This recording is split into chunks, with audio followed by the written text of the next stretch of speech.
नमस्कार खबरां दे इस बुलेटिन च तुहाडा स्वागत। मैं हां परमिंदर कौर। पहला पेश ने चोण दीआं खबरां। संसद दे मॉनसूनी इजलास दे पहले दिन विरोधी धिर दे हंगामिਆਂ ਤੋਂ ਬਾਅਦ कार्रवाई मुलतवी। प्रधानमंत्री नरेंद्र मोदी ने लोक सभा ਨੂੰ ਸੰਬੋਧਨ ਕਰਦਿਆਂ ਕਿਹਾ ਕਿ ਇਸ ਵਾਰ ਮਹਿਲਾਵਾਂ ਤੇ ਦਲਿਤਾਂ ਨੂੰ ਮੰਤਰੀ ਮੰਡਲ ਵਿੱਚ ਵੱਡੀ ਗਿਣਤੀ 'ਚ ਸ਼ਾਮਿਲ ਕੀਤਾ ਗਿਆ। ਪ੍ਰਧਾਨ ਮੰਤਰੀ ਨੇ ਸਾਰੇ ਮੈਂਬਰਾਂ ਨੂੰ ਉਸਾਰੂ ਚਰਚਾ ਦਾ ਹਿੱਸਾ ਬਣਨ ਦੀ ਅਪੀਲ ਕੀਤੀ। तृणमूल कांग्रेस के संसद मैंबरां ने संसद भवन के बाहर पेट्रोल डीजल और रसोई गैस दीआं वधियां कीमतां नूं लैके विरोध प्रदर्शन किया। बहुजन समाज पार्टी ते अकाली दल के मैंबरां ने भी खेती कानूनां विरोध प्रदर्शन किया। संचार इलैक्ट्रॉनिक ते सूचना तकनोलॉजी बारे केंद्रीय मंत्री अश्विनी वैष्णव ने कहा कि फोन टैपिंग राही जासूसी के दोष पूरी तरह गलत और बेबुनियाद ने। भारतीय जनता पार्टी ने पैगसॉस प्रोजेक्ट ते कांग्रेस दीआं टिप्पणियां नूं बेबुनियाद दसदिआं पूरी तरह खारिज किया। रूपनगर शहर के 11 नंबर वार्ड च वरखा कारण गोडे गोडे पानी भरिया। लोगों ने खड़े पानी च किश्ती चला के पानी की निकासी के प्रबंधों की घाट विरुद्ध रोस मुजाहरा किया। मौसम विभाग वालों अज पंजाब और हरियाणा च व्यापक वरखा की भविष्यवाणी। ते हुण खबरां विस्तार नाल।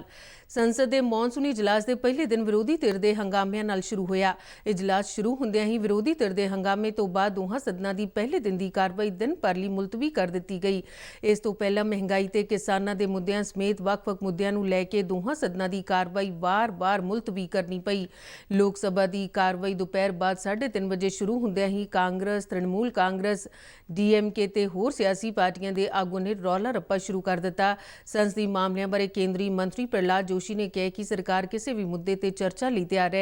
उन्होंने विरोधी धिर नूं अपील की कि सदन की कार्रवाई चलन देन। रौला रप्पा जारी रहा ते इस तो बाद लोक सभा के स्पीकर ओम बिरला ने सदन की कार्रवाई पूरे दिन लई मुलतवी कर दी। इस तो पहला सदन की कार्रवाई 2 बार मुलतवी करनी पई। इजलास की शुरुआत मौके 4 नवे चुने गए लोक सभा मैंबरां नूं अहुदे ते भेद गुप्त रखण की सौं चुकाई गई।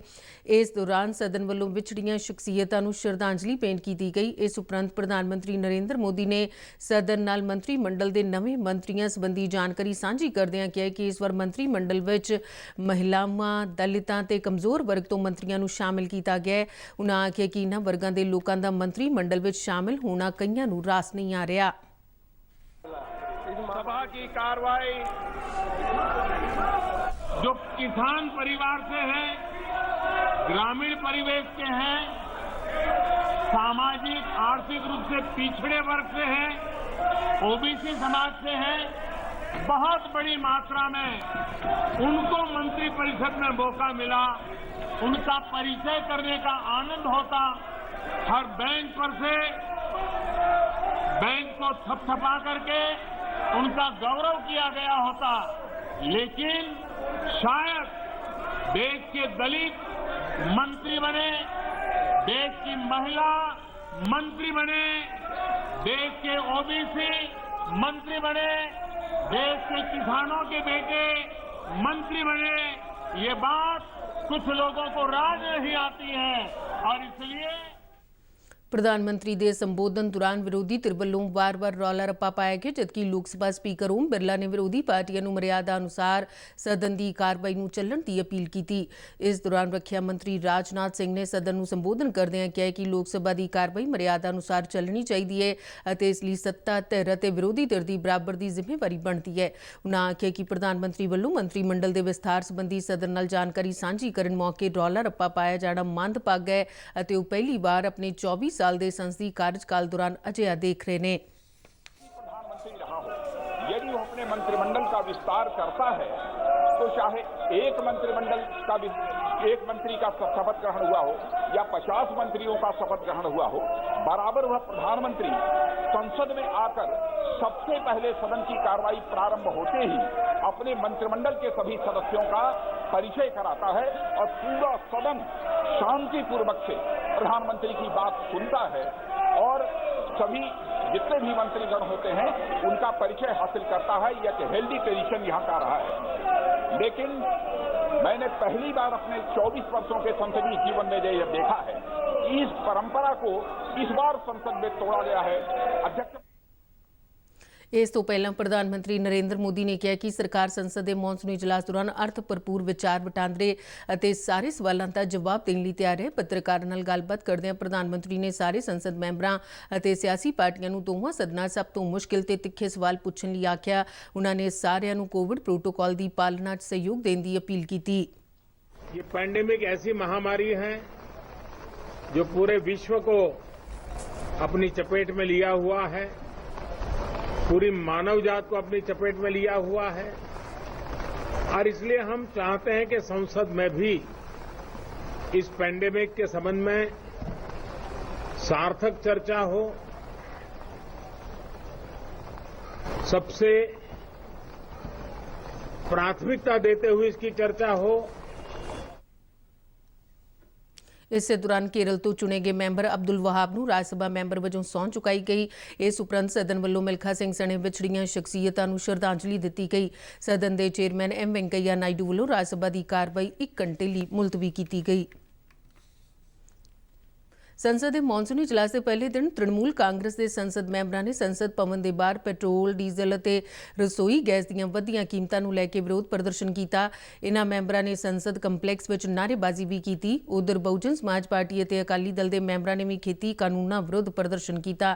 उन्हां दे हत्थां विच खेती कानूनों नूं वापस लैण बारे तख्तियां फड़ियां गईयां सन। बहुजन समाज पार्टी के मैंबर सतीश चंद्र मिश्रा और श्रोमणी अकाली दल के नेता सुखबीर सिंह बादल और हरसिमरत कौर बादल ने भी इस विरोध प्रदर्शन में शिरकत की। श्रोमणी अकाली दल ने लोक सभा की कार्रवाई रोक के 3 खेती कानूनों को लैके देशव्यापी संकट कारण पैदा हुई स्थिति पर चर्चा करने की मांग की। श्रोमणी अकाली दल की लोक सभा मैंबर हरसिमरत कौर बादल ने लोक सभा स्पीकर को लिखी चिट्ठी सदन की कार्रवाई रोक के इस मुद्दे पर चर्चा की बेनती की। उन्होंने कहना सी कि तीनों ही खेती बिलों को किसानों, खेत मजदूरों ते खेती व्यापारियों वर्गे हितधारकों के विरोध के बावजूद पास किया गया है। हरसिमरत कौर बादल ने मांग की है कि किसान अंदोलन दौरान मारे गए किसानों को सदन में श्रद्धांजलियां भेंट कीतियां जाण।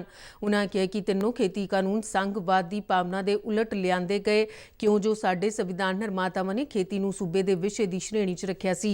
श्री अनंदपुर साहिब तो कांग्रेस पार्टी के लोक सभा मैंबर मनीष तिवाड़ी ने भी मता पेश करके किसानों के मुद्दे ते चर्चा करने की मांग की। संचार इलैक्ट्रॉनिक ते सूचना तकनोलॉजी के केंद्रीय मंत्री अश्विनी वैष्णव ने कहा कि फोन टैपिंग राही जासूसी के दोष पूरी तरह गलत और बेबुनियाद ने। लोक सभा केंद्रीय मंत्री ने सारे संसद मैंबरों को अपील की कि मुद्दे नाल जुड़े तत्थां ते तर्कां की जांच करन। उन्होंने कहा कि रिपोर्ट के अनुसार जिस भी व्यक्ति का फोन नंबर इस च शामिल है उस तो यह नहीं कहा जा सकता कि उसका मोबाइल उपकरण की पैगसास वालों हैक करने की कोशिश की गई सी। उन्होंने आख्या कि रिपोर्ट साफ किया गया है कि जिस व्यक्ति का फोन नंबर सूची शामिल है उसका यह मतलब नहीं कि उसकी जासूसी की गई है।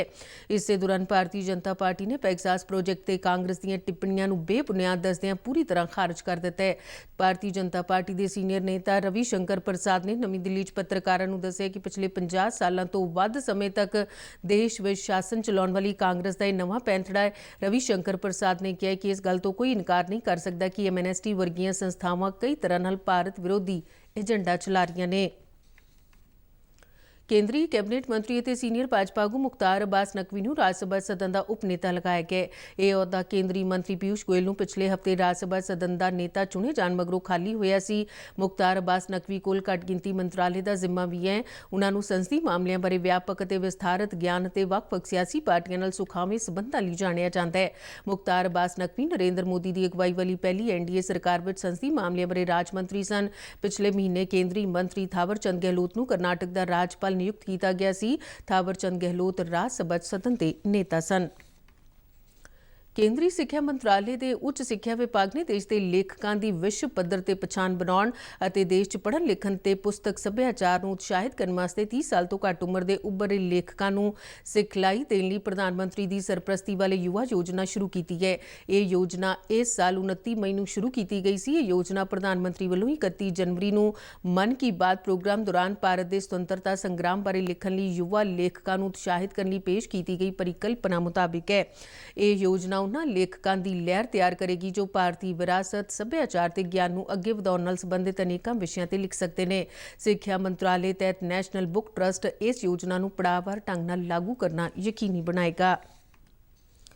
ਭਾਰਤ ਸਰਕਾਰ ਦੇ ਸੂਚਨਾ ਤੇ ਪ੍ਰਸਾਰਣ ਮੰਤਰਾਲਾ ਨੇ ਖੇਤਰੀ ਆਊਟਰੀਚ ਬਿਊਰੋ ਵੱਲੋਂ ਲੋਕਾਂ 'ਚ ਕੋਵਿਡ ਟੀਕਾਕਰਨ ਦੀ ਝਿਜਕ ਖਤਮ ਕਰਨ ਅਤੇ ਲੋਕਾਂ ਨੂੰ ਕਰੋਨਾ ਤੇ ਟੀਕਾਕਰਨ ਬਾਰੇ ਜਾਣਕਾਰੀ ਦੇਣ ਲਈ ਅੰਮ੍ਰਿਤਸਰ ਜ਼ਿਲ੍ਹੇ 'ਚ 5 ਦਿਨਾਂ ਜਾਗਰੂਕਤਾ ਅਭਿਆਨ ਚਲਾਇਆ ਗਿਆ ਹੈ।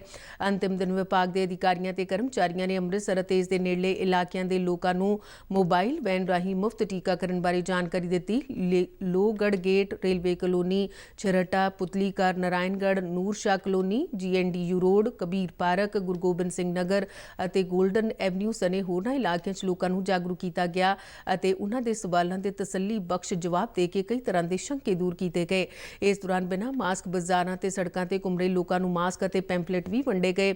ਫੀਲਡ ਪਬਲਿਸਿਟੀ ਅਧਿਕਾਰੀ ਗੁਰਮੀਤ ਸਿੰਘ ਨੇ ਕਿਹਾ ਕਿ ਕੋਰੋਨਾ ਮਹਾਮਾਰੀ ਦਾ ਇਹ ਦੌਰ ਚੁਣੌਤੀਪੂਰਨ ਹੈ। ਅਜੇ 'ਚ ਹਰ ਨਾਗਰਿਕ ਨੂੰ ਜਾਗਰੂਕ ਕਰਨਾ ਬੇਹੱਦ ਲਾਜ਼ਮੀ ਹੈ। ਉਹਨਾਂ ਇਸ ਵਾਸਤੇ ਲੋਕਾਂ ਦੇ ਸਹਿਯੋਗ ਦੀ ਮੰਗ ਕੀਤੀ। ਇਸ ਜਾਗਰੂਕਤਾ ਅਭਿਆਨ ਦੇ ਪਹਿਲੇ 2 ਦਿਨ ਜ਼ਿਲ੍ਹਾ ਪ੍ਰਸ਼ਾਸਨ ਦੇ ਸਹਿਯੋਗ ਨਾਲ ਭਗਤਾਂਵਾਲਾ 'ਚ ਮੁਫਤ ਕੋਵਿਡ ਟੀਕਾਕਰਨ ਕੈਂਪ ਵੀ ਲਗਾਇਆ ਗਿਆ, ਜਿਸ ਦੌਰਾਨ ਲੋਕਾਂ ਨੇ ਵੱਡੇ ਪੱਧਰ ਤੇ ਟੀਕੇ ਲਗਵਾਏ। ਪੰਜਾਬ ਦੇ ਵੱਖ-ਵੱਖ ਹਿੱਸਿਆਂ 'ਚ ਹੋਈ ਬਰਸਾਤ ਨਾਲ ਮੌਸਮ ਭਾਵੇਂ ਸੁਹਾਵਣਾ ਹੋ ਗਿਆ, ਪਰ ਕਈ ਥਾਈਂ ਭਾਰੀ ਵਰਖਾ ਕਾਰਨ ਆਮ ਜਨਜੀਵਨ ਪ੍ਰਭਾਵਿਤ ਹੋਇਆ ਹੈ। ਸੂਬੇ ਦੇ ਕਈ ਹੋਰ ਹਿੱਸਿਆਂ ਵਾਂਗ ਰੂਪਨਗਰ ਵਿੱਚ ਵੀ ਗਲੀਆਂ ਮੁਹੱਲਿਆਂ 'ਚ ਪਾਣੀ ਜਮ੍ਹਾਂ ਹੋਣ ਕਾਰਨ ਲੋਕਾਂ ਨੂੰ ਪਰੇਸ਼ਾਨੀ ਪੇਸ਼ ਆਈ। ਸ਼ਹਿਰ ਦੇ ਵਾਰਡ ਨੰਬਰ 11 'ਚ ਗਲੀਆਂ ਮੁਹੱਲਿਆਂ 'ਚ ਗੋਡੇ-ਗੋਡੇ ਪਾਣੀ ਦੇਖਿਆ ਗਿਆ, ਜਿਸ ਕਾਰਨ ਗਿਆਨੀ ਜੈਲ ਸਿੰਘ ਨਗਰ ਦੀਆਂ ਮੁੱਖ ਸੜਕਾਂ ਪਾਣੀ ਵਿੱਚ ਹੀ ਡੁੱਬ ਗਈਆਂ।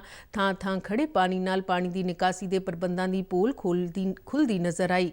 ਪ੍ਰਸਾਰ ਭਾਰਤੀ ਦੇ ਰੂਪਨਗਰ ਸਥਿਤ ਨੁਮਾਇੰਦੇ ਨੇ ਦੱਸਿਆ ਕਿ 11 ਨੰਬਰ ਵਾਰਡ ਦੇ ਇੱਕ ਮੁਹੱਲੇ 'ਚ ਲੋਕਾਂ ਨੇ ਖੜੇ ਪਾਣੀ 'ਚ ਕਿਸ਼ਤੀ ਚਲਾਈ ਅਤੇ ਰੋਸ ਪ੍ਰਦਰਸ਼ਨ ਕਰਦਿਆਂ ਸਰਕਾਰ ਦੇ ਵਿਕਾਸ ਕੰਮਾਂ ਤੇ ਤੰਜ ਕੱਸੇ।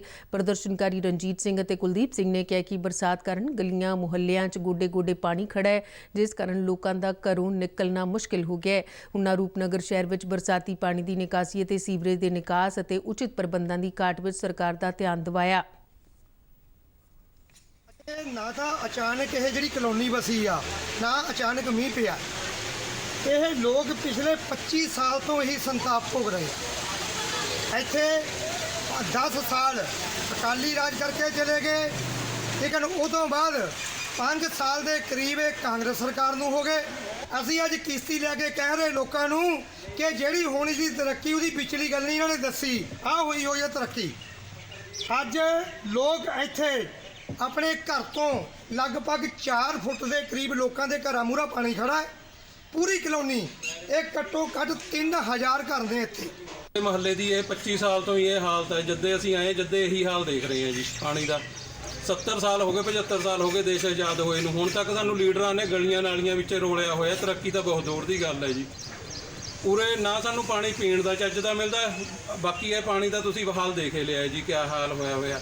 ਇੱਥੇ 4 ਸਕੂਲ ਲੱਗਦੇ, ਖਾਲਸਾ ਸਕੂਲ ਲੱਗਦਾ ਜੀ, ਇਹਦੇ ਨਾਲ ਗਾਂਧੀ ਸਕੂਲ ਲੱਗਦਾ, ਪਬਲਿਕ ਸਕੂਲ ਲੱਗਦਾ ਜੀ, ਨਾਲੇ ਹਸਪੀਟਲ ਹੈ ਜੀ।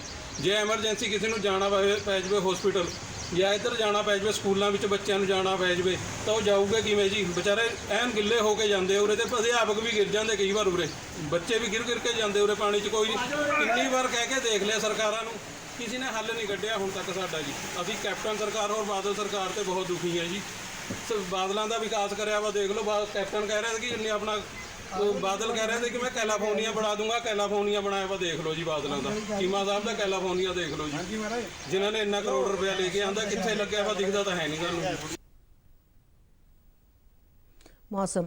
ਪੰਜਾਬ, ਹਰਿਆਣਾ ਤੇ ਚੰਡੀਗੜ੍ਹ 'ਚ ਬੀਤੇ 24 ਘੰਟਿਆਂ ਦੌਰਾਨ ਕਈ ਥਾਈਂ ਹਲਕੀ ਤੋਂ ਦਰਮਿਆਨੀ ਵਰਖਾ ਦਰਜ ਹੋਈ, ਜਦਕਿ ਇਸ ਖੇਤਰ ਵਿੱਚ ਕੁਝ ਥਾਈਂ ਭਾਰੀ ਤੋਂ ਬਹੁਤ ਭਾਰੀ ਬਾਰਿਸ਼ ਹੋਣ ਦੀਆਂ ਵੀ ਖਬਰਾਂ ਨੇ। ਚੰਡੀਗੜ੍ਹ ਸਥਿਤ ਮੌਸਮ ਵਿਭਾਗ ਦੇ ਦਫ਼ਤਰ ਨੇ ਅੱਜ ਪੰਜਾਬ ਅਤੇ ਹਰਿਆਣਾ 'ਚ ਵਿਆਪਕ ਵਰਖਾ ਦੀ ਭਵਿੱਖਬਾਣੀ ਕੀਤੀ ਹੈ। ਪੰਜਾਬ 'ਚ ਅੱਜ ਸਵੇਰ ਤੋਂ ਕਈ ਥਾਵਾਂ ਤੇ ਬਾਰਿਸ਼ ਹੋ ਰਹੀ ਹੈ। ਖਬਰਾਂ ਦੇ ਬੁਲੇਟਿਨ ਸਾਡੇ ਦਰਸ਼ਕ RNU DDK ਜਲੰਧਰ ਦੇ YouTube ਚੈਨਲ, Facebook ਅਤੇ Twitter ਹੈਂਡਲ ਪੇਜ ਤੇ ਵੀ ਦੇਖ ਸਕਦੇ ਨੇ। ਤੇ ਇਸ ਦੇ ਨਾਲ ਹੀ ਖਬਰਾਂ ਦੇ ਬੁਲੇਟਿਨ ਖਤਮ ਹੁੰਦਾ ਹੈ। ਨਮਸਕਾਰ।